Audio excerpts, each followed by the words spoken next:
Hello, Lena. In this section, we're going to explore the fascinating world of fractions. Now, fractions are a fundamental concept in mathematics that represents paths to whole relationships.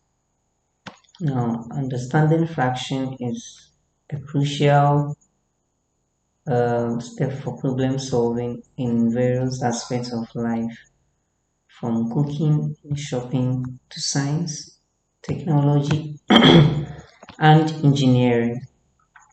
So, in this section, you learn how to establish the concepts of fractions and investigate the connections between fractions and decisions, and the small numbers. Again, you also establish basic rules for operations on fractions, addition, subtraction, multiplication, and division. Also, you also learn to investigate the connection between fractions and decimal numbers. Right, now let's set the ball rolling. Now, the concept of fractions.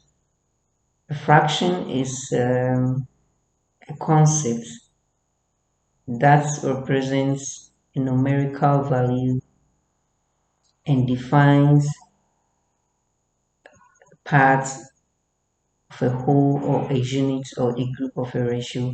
So with fractions, we mean a concept that represents a numerical value, and fractions define parts of a whole or parts of a unit or parts of a group or a ratio. So when you look at this pizza, the whole pizza is regarded as one.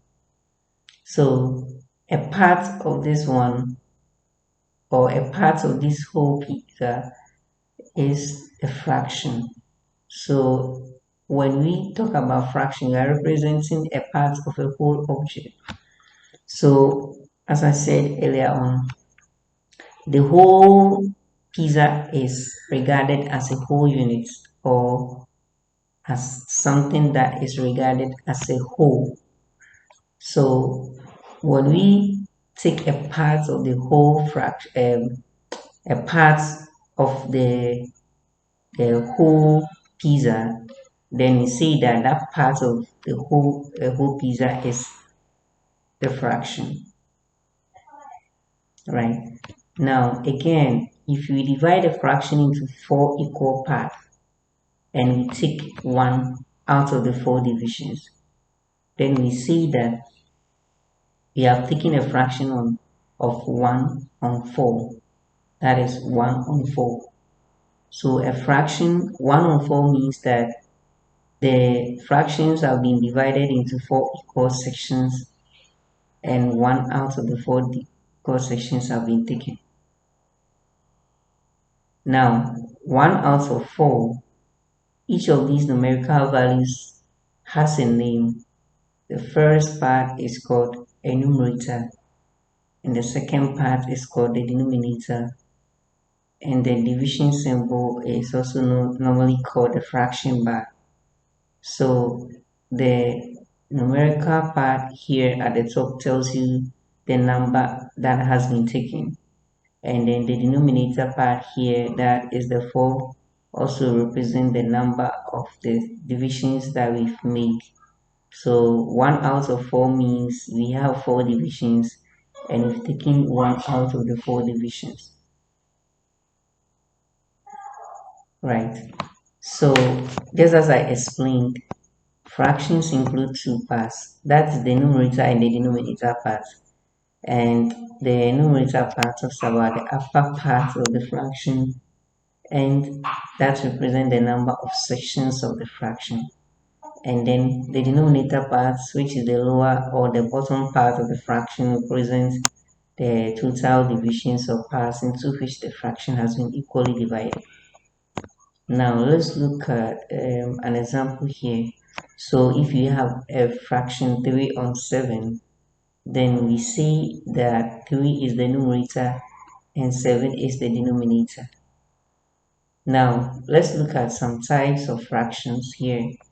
Now, we have what we call a proper fraction, and this type of fraction is where the numerator is lesser than the denominator. For example, if you have a fraction, let's say 2 on 5, 2 on 5 is regarded as a proper fraction since the numerator is lesser than the denominator. Then for improper fraction means that we have the upper part, of course, which is the numerator, bigger than the denominator. So for example, if you have 3 on 5, 7 on 5 as an improper fraction, then we regard this type of fraction as an improper fraction. Then we have a fraction where there is a combination of the integer parts, of course, the whole part and also a fraction part. This type of fraction is called a mixed fraction. So if you have a fraction where we have the whole parts and we have a fraction that is attached to it, this type of fraction is called a mixed fraction. Now, mixed fractions are also called mixed numerals, consisting of an integer part and also a proper fraction part. Now, let's take notice that a mixed fraction has the whole part and a proper fraction attached to it. So a typical example is the ones given over here. We have 5 whole number 3 on 7. We also have 1 whole number 2 on 3. We have 9 whole number 2 on 3. We also have 8 whole number 11 on 12. Then we also have another fraction, another type of fraction called like fractions. Now these fractions are alike or they are the same, meaning that they have the same kind of divisions, meaning the denominators are the same or alike. Once they are alike, meaning we call such fractions as like fractions. And the unlike fractions are those that are dissimilar, meaning they have different denominators, and examples are 1 on 2 and 2 on 3. Thank you very much, and don't forget to subscribe to our channel.